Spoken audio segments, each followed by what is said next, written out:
पुण्यापासून 40 किलोमीटरच्या अंतरावर ऐतिहासिक आणि धार्मिक महत्त्व असलेल्या प्राचीन दगडात कोरलेल्या गुहा आहेत, जिथे तुकाराम महाराजांचं शिल्प दगडात कोरलंय। तसंच या दगडात कोरलेल्या गुहा इसवी सन पूर्व 3ऱ्या शतकातील आहेत, ज्या विशेषतः तुकाराम महाराजांची साक्षात्कार भूमी म्हणून आणि भामचंद्र महादेव मंदिरासाठी प्रसिद्ध आहेत।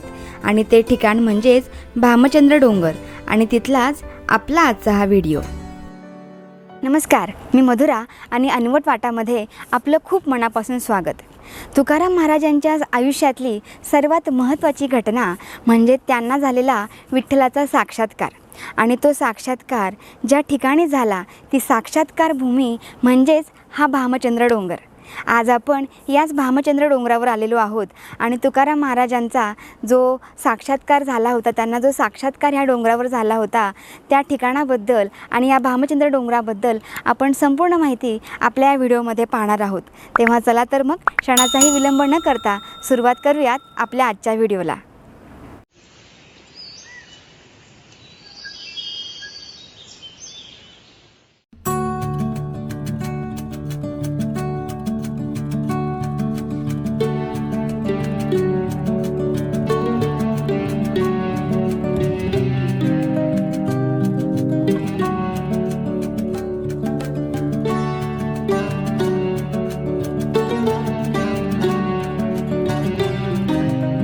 आता इथे आपण तुकाराम महाराज साक्षात्कार भूमी म्हणजेच भामचंद्र डोंगर इथे आलो आहे। इथे आपली गाडी पार्क केली आहे आणि आता गाडी पार्क करून झाल्यानंतर पुढे एक गेट आहे, तिथे मारुतीचं मंदिर आहे आणि त्या मारुती मंदिरापासनं भामचंद्रावर जाण्याचा रस्ता आहे। चला तर मग आता आपण डोंगर चढायला सुरुवात करूयात।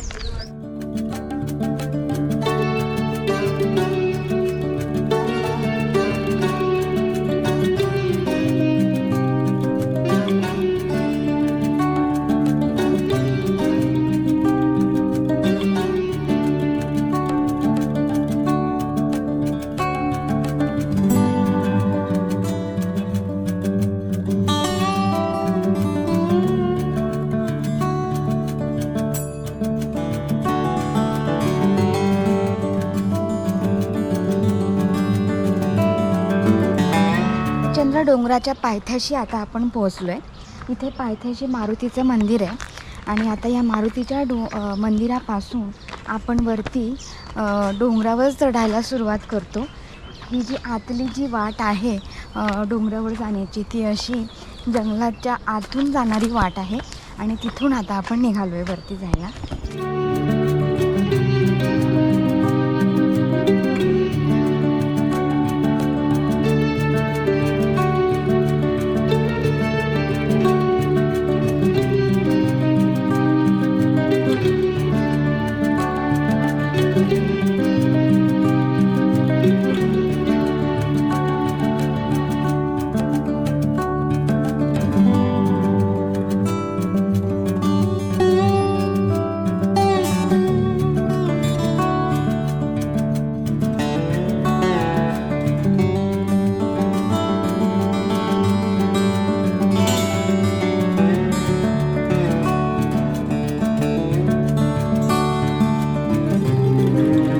आता आपण भामचंद्र डोंगराच्या मध्यावर आलेलो आहोत। पुढे इथे माझ्या मागे जर तुम्ही पाहत असाल तर चाकण MIDCचा पूर्ण एरिया आपल्याला पाहायला मिळतोय। खाली रस्ता दिसत असेल तर तिथून आपण चढायला सुरुवात केली। इथे जे तळ आहे भामचंद्राचा, तिथून आपण चढायला सुरुवात केली। मध्यावर आलो आहे, हे जे रान आपल्याला दिसतंय आणि त्याच्यानंतर आपल्याला इथे पुढे जे कातळ दिसतंय त्या कातळामध्ये ते लेण्या आणि तुकाराम महाराज इथे ध्यानस्थ बसायचे ते ठिकाण आहे। चला तर मग आता पुढे जाऊयात।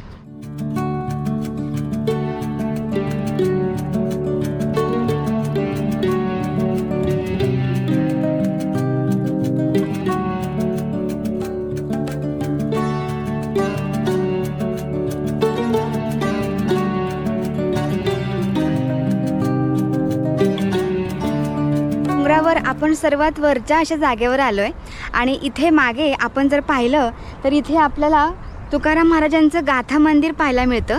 पुढे भंडारा डोंगर आहे आणि त्या भंडारा डोंगराच्या मागे घोराडेश्वराचं मंदिर आहे। आता पुढे जाऊयात।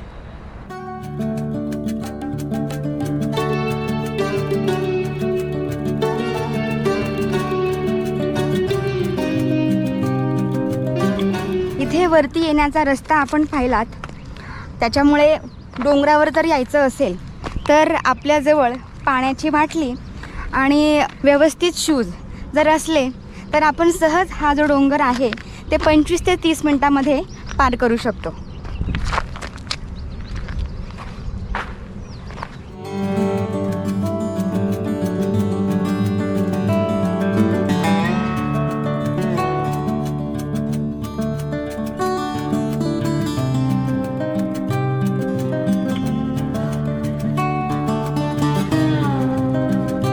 इथे डोंगरावर दम लागला. इथे डोंगरावर आपल्याला किती मोठं वारुळ पाहायला मिळतंय, दाखवते मी.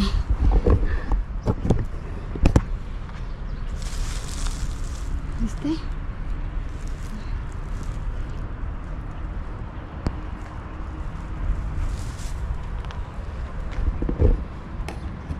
डोंगरावर सगळीकडे आपल्याला वृक्षारोपण केलेलंही पाहायला मिळतं.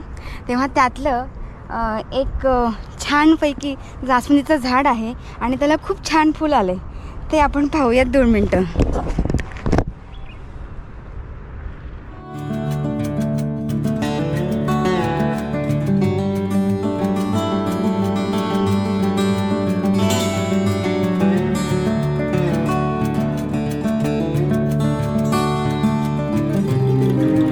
डोंगराच्या पायथ्याशी लगबग आहे, गोंधळ आहे, गडबड आहे. मात्र इथे डोंगरावर आल्यावर आपल्याला कसलाच आवाज ऐकायला येत नाही. फक्त आणि फक्त ह्या पक्ष्यांचा आवाज ऐकायला येतोय. तेव्हा ह्या नीरव शांततेमध्ये तुकाराम महाराजांचा एक अभंग लक्षात आला. तो म्हणजे वृक्षवल्ली आम्हा सोयरी वनचरे, पक्षीही सुस्वरे आळविती, येणे रुचे सुखे एकांताचा वास, नाही गुण दोष अंगा येत. खरंच ह्या शांत वातावरणात इथे आल्यावर खरंच मन खूप सुखद असा अनुभव घेतं, खूप आल्हाददायक वाटतं. चला पुढे जाऊयात.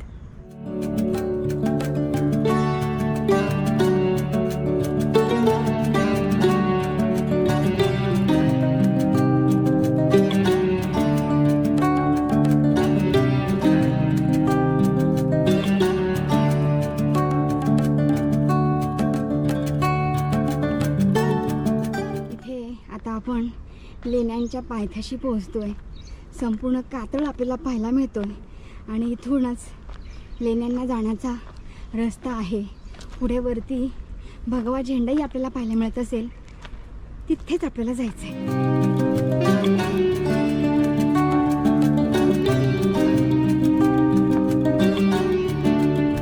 इथे भामचंद्र डोंगरावरती ही पहिली गुहा आहे आणि ही जी गुहा आहे याच्या आतमध्ये शंकराचं मंदिर आहे. इथे वरती आपल्याला पाण्याचं टाकं पाहायला मिळतं आहे आणि त्याच्या पुढेही त्या गुहेच्या पायथ्याशी तिथे जवळ दाराशीच आणखीन एक टाकं आहे. तिथे पुढे आणखीन एक टाकं आहे आणि आतमध्ये ती जी गुहा आहे ती त्याच्यामध्ये शंकराची पिंडी आहे, नंदी आहे आणि आतलं जे आतमध्ये 4 दगडी खांब आहेत आणि त्या 4 दगडी खांबांवरच ही जी गुहा आहे ही तोलल्यासारखी आहे.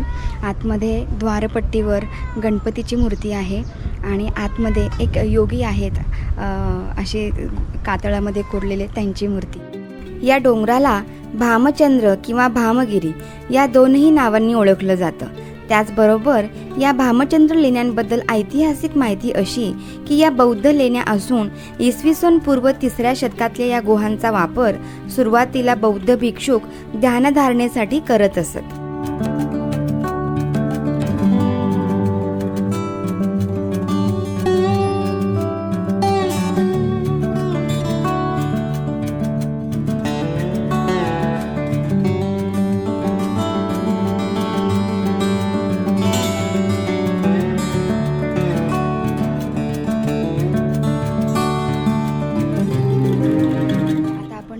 पहिल्या गुहेच्या इथे आलो आहे, जिथे भामचंद्र भगवान मंदिर आहे आणि इथे मला ना खूप छान एक मेसेज पाहायला मिळाला.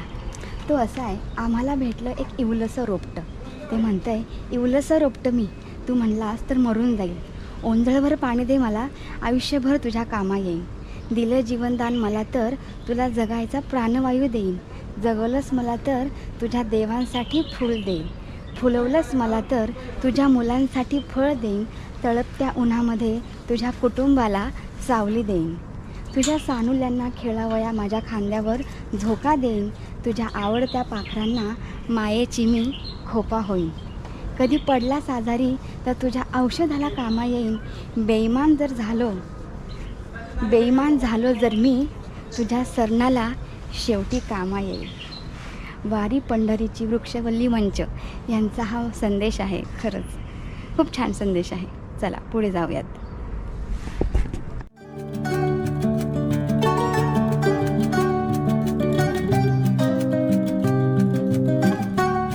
काय पाहिजे? काय काय हवंय? म्याव. जेवलीस का? जेवलीस? हो. जेवलीस तू? हो. चल जाऊ का? पुढे जाते मी आता. बाय.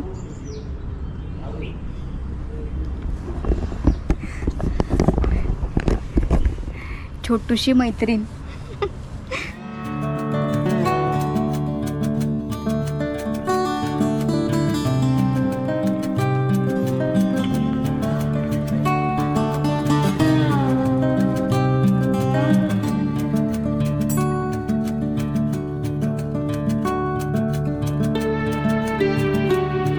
आपण इकडनं पहिल्या दुसऱ्या गुहेपासनं पुढे आलो आहे.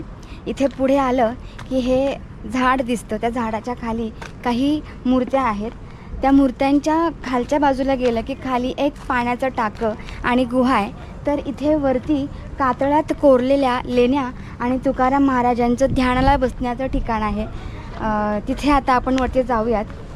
इथून हे कातळ सुरू होतं आहे आणि इथून आता ह्या कातळात कोरलेल्या दगडी पायऱ्या आहेत. त्या पायऱ्यांना सुरक्षित करण्यासाठी म्हणजे आपल्याला चढताना सोपं वाटावं म्हणून त्याला एक असं लोखंडी रेलिंगही केलं आहे. आता आपण तिथे वर जाऊयात.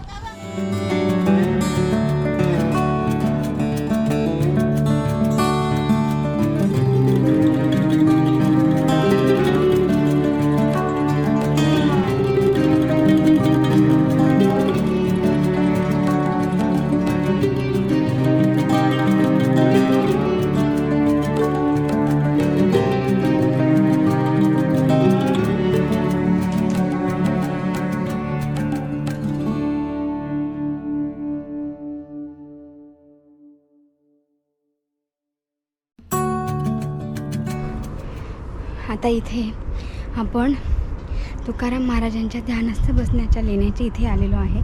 हा भामचंद्र डोंगर आहे आणि या भामचंद्र डोंगराच्या काटकोण्यामध्ये तुकाराम महाराज इथे ध्यानाला बसत असत. ती गुहा आहे, ती इथे वरती आहे.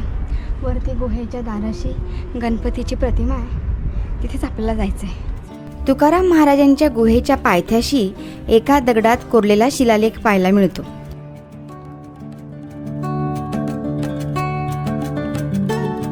तुकाराम महाराजांच्या आयुष्यामध्ये एक वेळ अशी आली की ते ह्या संसाराला वैतागतात. तेव्हा ते आपल्या अभंगामध्ये म्हणतात की संसार तापे तापलो मी देवा, करिता या सेवा कुटुंबाची. पुढे म्हणतात की कसा या गा मज घातिले संसारी, चित्त पायावरी नाही तुझ्या. तेव्हा अशा प्रकारे ह्या संसाराला कंटाळल्यावर तुकाराम महाराजांना फक्त आणि फक्त विठ्ठलाचं नामस्मरण करायचं होतं. पण ते नामस्मरण करण्यासाठी त्यांना असं ठिकाण हवं होतं जिथे कोणीही येणार नाही, जिथे फक्त नीरव अशी शांतता असेल आणि त्यांना विठ्ठलाचं नामस्मरण करता येईल. आणि त्यासाठी ते ह्या भामचंद्र डोंगरावर आले. त्यांनी इथे आल्यावर एक निर्वाणीचं ध्यान लावलं आणि ध्यानमग्न असताना 15 दिवस कसे निघून गेले हे त्यांना कळलं देखील नाही. भूक तहान काहीही कसलाही विचार न करता ते 15 दिवस इथे ध्यानस्थ अवस्थेत राहिले. तेव्हा त्यांना सर्प, विंचू, वाघ हे त्रास देत होते आणि असं असतानाही त्यांनी त्यांचं ध्यान सोडलं नाही आणि ते समाधीस्थ राहिले. आणि ज्या प्रकारे कापुराला दिव्याजवळ नेल्यावर तो कापूर समवेत जळून जातो, दिवामय होऊन जातो, ज्योतिमय होऊन जातो. तसंच तुकाराम महाराजांच्या आयुष्यामध्ये झालं आणि त्यांना इथे 15 दिवसांनी विठ्ठलाचा साक्षात्कार झाला. त्यामुळे ही जी आहे भामचंद्र भूमी म्हणजे साक्षात्कार भूमी आहे, जी तुकाराम महाराजांच्या आयुष्यातील सर्वात महत्त्वाचं हे ठिकाण आहे.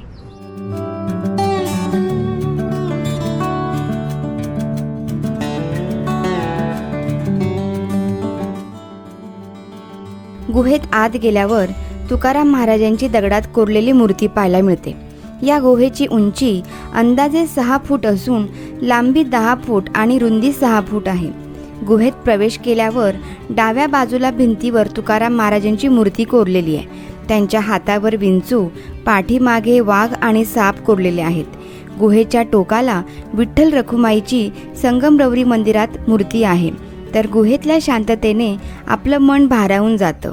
अशा शांततेच्या वातावरणात डोळे मिटून घेतले की मन शांत होऊन विचार अंतर्मुख होतात आणि विठ्ठलाच्या नामस्मरणात मन गुंग होतं.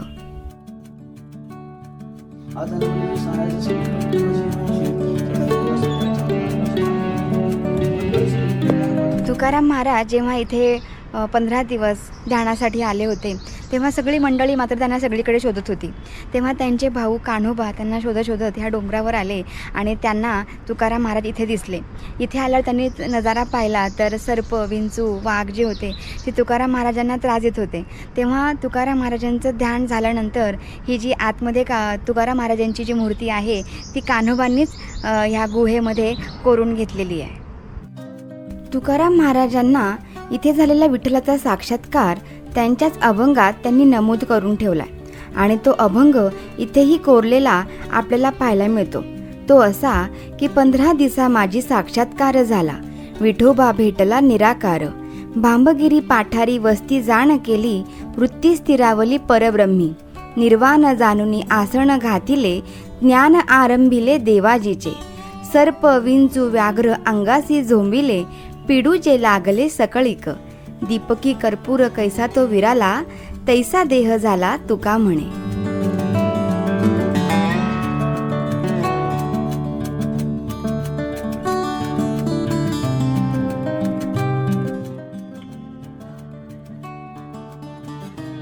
आपला मार्ग जर योग्य असेल तर आपल्याला त्या वाटेत भेटणारी माणसंही अशी सत्मार्गी असतात, याचाच अनुभव आपल्याला इथे आल्यावर आला.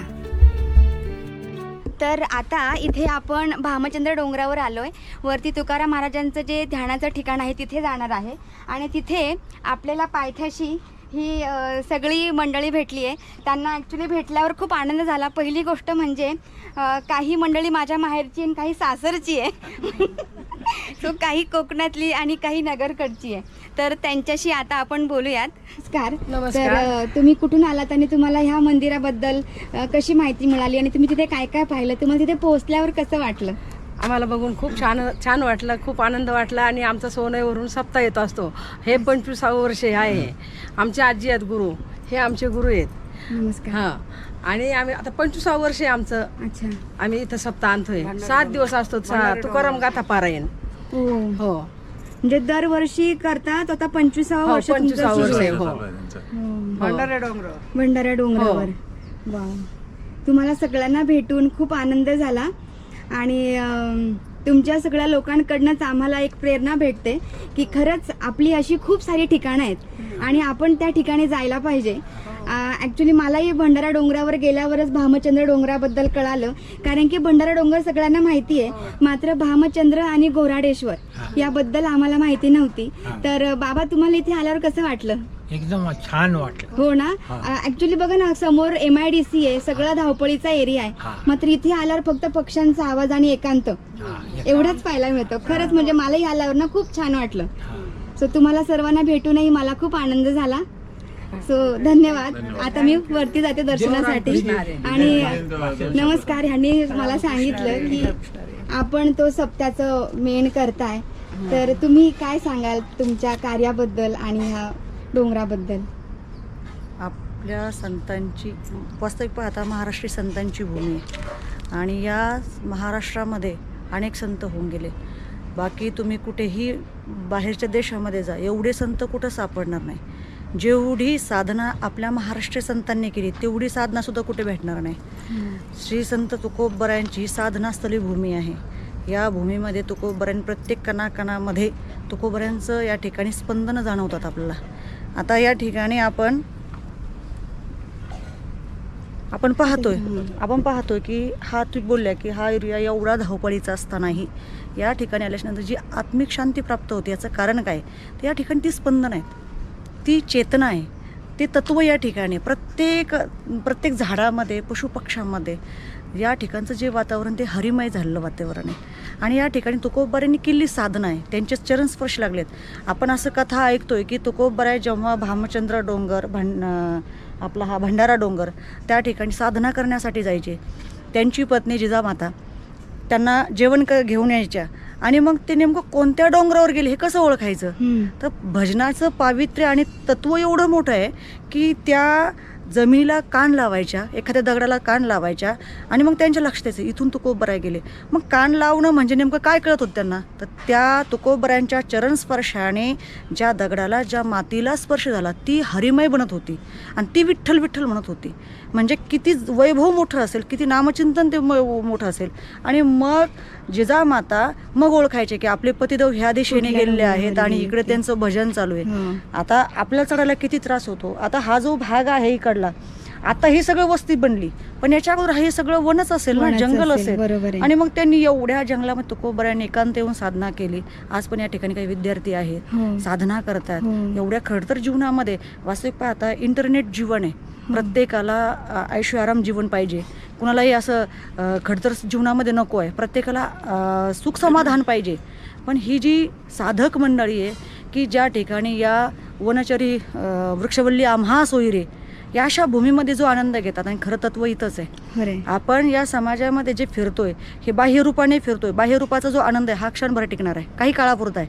परंतु हा तात्विक असणारा आनंद, ह्या साधनेचा आनंद, एकांताचा आनंद, साधनेचा आनंद हा सर्व काळ टिकणार आहे.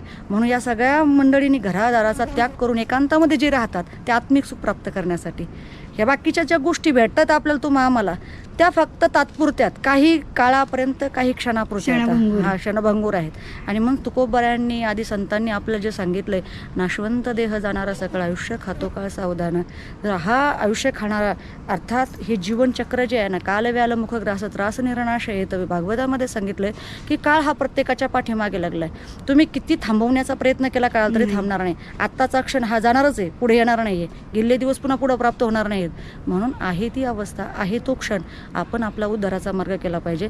आपण आपला योग साधना प्राप्त करण्यासाठी आपण त्याचा प्रयत्न केला पाहिजे. आज शोध घेतला पाहिजे.